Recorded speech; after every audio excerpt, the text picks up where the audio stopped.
The wait is almost over. The NFL draft is tomorrow night, and I can't wait to see who the Ravens end up taking at pick number 27. The Ravens have a great track record when it comes to the draft, and they're known for being a team that takes a patient approach, allowing the board to break their way with really good players being available to them when they're on the clock.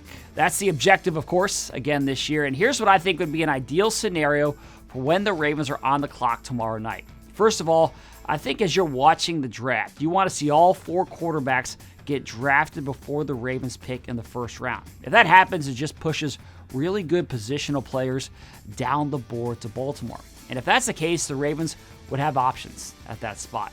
The hope is that at least one of the top 2 safeties is still there. Malachi Starks from Georgia or Nick Eamon-Warry from South Carolina. Either of those players I think would be a really good first-round pick for the Ravens. It's a similar situation at defensive tackle. Derek Harmon from Oregon, Walter Nolan from Ole Miss. Those are 2 highly rated defensive linemen who could help this team right away. Hopefully at least one of those guys is there. At pass rusher, there's potential for someone to fall to the Ravens. There's lots of opinions on this class. So could the guy who falls be Mykel Williams from Georgia, Donovan Ezeraku from Boston College, maybe even Shamar Stewart, really athletic player from Texas A&M. Again, the key here is to have options. If the Ravens have at least one of those players available at each of those positions, they're going to be in really good shape when they pick.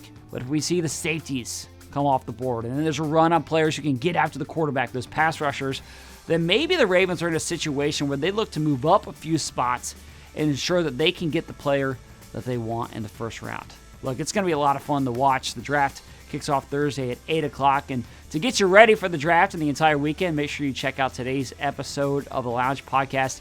Ryan Mink and I reveal our full 7-round mock drafts for the Ravens. We make all 11 picks for the Ravens. And I'll let you know right now, my first-round pick is that Oregon defensive tackle, Derek Harmon. We'll see if I'm right on that, but you can check out the full episode wherever you get your podcasts. Just search the Lounge Podcast. It's going to be a fun few days in front of us. That's it for me on Final Drive, but thanks for watching, and stay tuned for a lot coming your way for the draft this weekend.